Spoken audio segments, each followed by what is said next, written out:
ప్రభు పేరట మీ అందరికీ శుభాభివందనములు. Charles Spurgeon గారి విశ్వాసపు చెక్ బుక్ నుండి ఈరోజు అనుదిన వాక్య ధ్యానం. దేవుడు లోకమును ఎంతో ప్రేమించెను, కాగా ఆయన తన అద్వితీయ కుమారునిగా పుట్టిన వాని యందు విశ్వాసముంచు ప్రతివాడును నశింపక నిత్య జీవము పొందునట్లు ఆయనను అనుగ్రహించెను. యోహాను సువార్త 3వ అధ్యాయము 16వ వచనము. ఆకాశంలో ఎన్నో నక్షత్రాలుంటాయి. అయితే సముద్ర ప్రయాణం చేసేవారికి ధ్రువ నక్షత్రం ఉపయోగపడేంతగా మరే నక్షత్రం ఉపయోగపడదు. ఈరోజు మన ధ్యానం కొరకు ఉపయోగించే వాక్యం కూడా అలాంటి ధ్రువ నక్షత్రం లాంటిదే. ఎందుకంటే లక్షలాది ఆత్మలను ఈ వాక్యం ప్రభు పాదాల చెంతకు నడిపించింది. బైబిల్లో మరే వాక్యం ఇంతగా ఆ పని చెయ్యలేదు.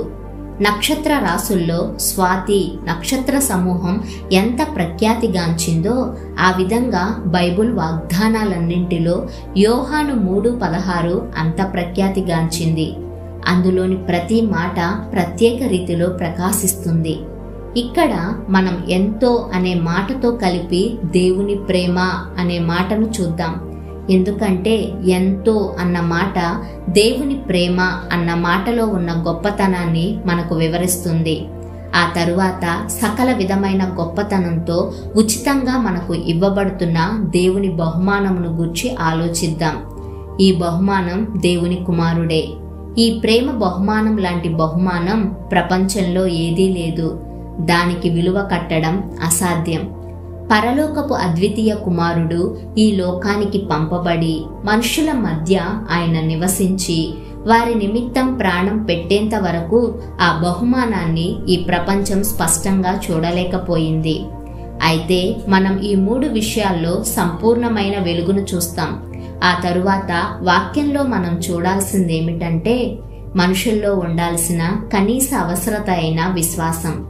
అది కృపాసహితంగా రక్షణ మార్గానికి త్రోవ చూపిస్తుంది. ఈ రక్షణ మార్గం మానవుల పాప ప్రాయశ్చిత్తానికి సరిగ్గా సరిపోతుంది. ఈ విశ్వాసం అనే మాట కుమారుని యందు విశ్వాసముంచు ప్రతివాడును అన్న విశాలమైన వివరణతో బలపరచబడుతూ ఉంది. ఈ వాగ్దానంలో ప్రతివాడును అనే మాట ఉండబట్టట్టే ప్రపంచంలో ఎంతో మంది ప్రభు ప్రేమను అనుభవించగలుగుతున్నారు. అంతకు ముందు ఇలాంటి వారంతా లోకంలో ఎటువంటి ప్రేమను అనుభవించని వారే. మన ధ్యానవాక్యంలో చూడాల్సిన మరో మాట నశింపక అనేది. ఇది అన్నింటిలో గొప్ప వాగ్దానం. యేసులో ఉన్న విశ్వాసులు ఎన్నటికీ నశింపరు గాని నిత్య జీవాన్ని పొందుతారు. అయ్యో నేను నశించిపోతున్నానే అని మరణ వేదనలో ఉన్న ప్రతి మనిషికి ఇది మహా సంతోషాన్ని కలిగిస్తుంది. మనం యేసులో విశ్వాసం ఉంచాం. మనకిప్పుడు నిత్య జీవం ఉంది.